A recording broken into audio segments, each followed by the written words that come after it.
نحمده ونصلي ونسلم على رسوله الكريم اما بعد فاعوذ بالله من الشیطان الرجیم بسم اللہ الرحمن الرحیم قال سألت النبی صلی اللہ علیہ وسلم ای العمل احب الی اللہ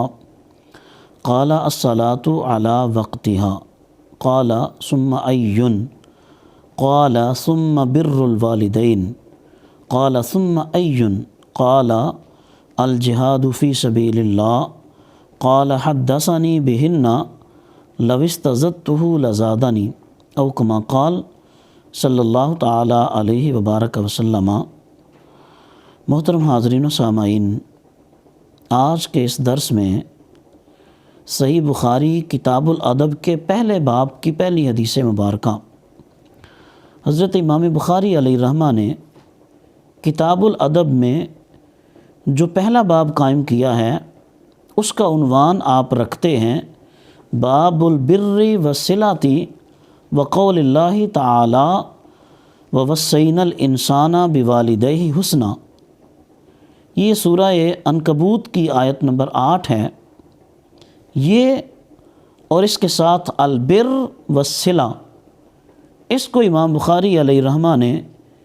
اس باب کا عنوان بنایا ہے، اور اس حدیث مبارکہ کو امام بخاری علیہ الرحمہ کے علاوہ امام مسلم، امام ترمذی، امام نسائی، امام احمد بن حنبل اور امام دارمی نے بھی اپنی اپنی کتب احادیث میں نقل کیا ہے۔ امام بخاری علیہ الرحمہ اس حدیث مبارکہ کو اپنی سند سے نقل کرتے ہیں کہ رسول اللہ صلی اللہ علیہ وسلم کی خدمت میں سوال کیا گیا۔ راوی کہتے ہیں میں نے عرض کی یا رسول اللہ صلی اللہ علیہ وسلم، یہ ارشاد فرمائیے کہ اللہ کے ہاں سب سے پسندیدہ عمل کون سا ہے؟ اب اس سوال سے اس بات کا پتہ چلتا ہے کہ صحابہ کرام علیہم الرضوان ہر وقت اس جستجو اور تلاش میں رہتے تھے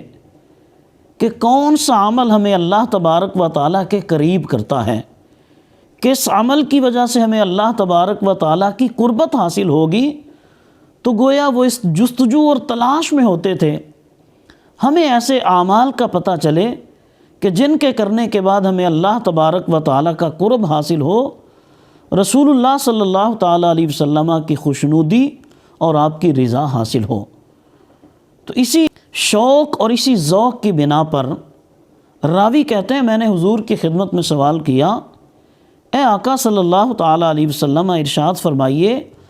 اللہ تبارک و تعالیٰ کے ہاں سب سے اچھا عمل کون سا ہے،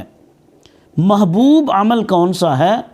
تو اللہ کے حبیب صلی اللہ علیہ وسلم ارشاد فرماتے ہیں الصلاۃ علی وقتہا، نماز کو اس کے وقت پہ ادا کرنا یہ اللہ تبارک و تعالیٰ کے ہاں پسندیدہ عمل ہے،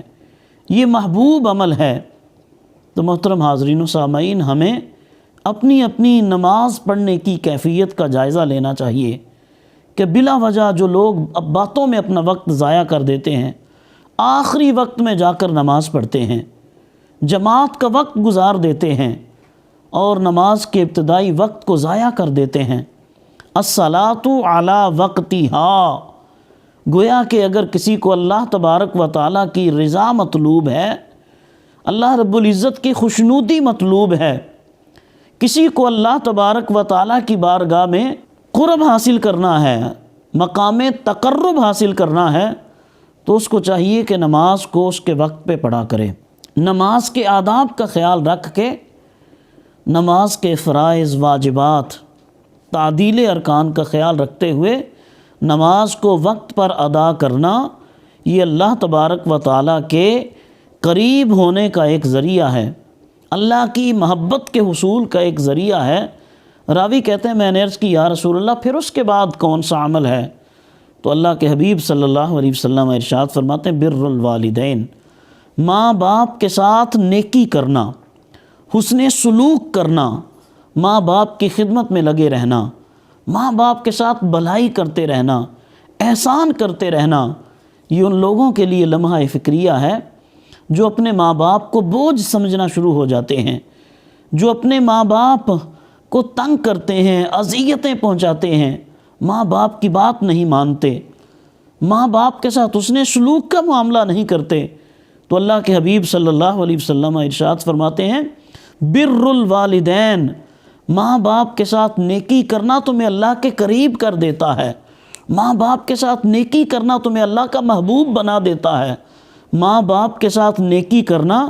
تمہیں اللہ رب العزت کی بارگاہ میں مقام خاص تک پہنچا دیتا ہے۔ ماں باپ کے ساتھ حسن سلوک کیا کرو، اللہ کی رضا حاصل ہوگی، اللہ کی محبت حاصل ہوگی۔ راوی کہتے ہیں میں نے پھر عرض کی یا رسول اللہ اس کے بعد کون سا عمل ہے؟ تو اللہ کے حبیب صلی اللہ علیہ وسلم ارشاد فرماتے ہیں الجہاد فی سبیل اللہ، اللہ کی راہ میں جہاد کرنا یہ اللہ کے ہاں پسندیدہ عمل ہے، اللہ کے قرب کا ذریعہ ہے، اللہ کی محبت کے حصول کا ذریعہ ہے۔ تو ہمیں اس بارے میں جستجو کرتے رہنا چاہیے، کوشش کرتے رہنا چاہیے کہ اگر اللہ تبارک و تعالی ہمیں جہاد فی سبیل اللہ کی سعادت عطا فرمائے اور کوئی ایسا موقع میسر آئے، اسلام کو ہماری ضرورت ہو اور اسلام کے لیے ہم اگر کچھ کر سکیں تو ہمیں اس کو اپنی پریارٹی اور اپنی پہلی ترجیح بنانا چاہیے۔ راوی کہتے ہیں اگر میں اس کے بعد حضور کی خدمت میں کوئی اور سوال کرتا تو میں بہت کچھ جان سکتا تھا، مجھے اللہ کے حبیب صلی اللہ تعالیٰ علیہ وسلم بہت کچھ عطا کرتے، تو جتنا سوال کیا رسول اللہ صلی اللہ علیہ وسلم نے اتنا جواب عطا فرما دیا۔ تو محترم حاضرین و سامعین، آج یہ ہمارے لیے بہت سارے اسباق ہیں اس حدیث طیبہ میں، ہم اس حدیث طیبہ سے بہت کچھ حاصل کر سکتے ہیں۔ اپنے ماں باپ کے ساتھ حسن سلوک کریں، نماز کی پابندی کریں،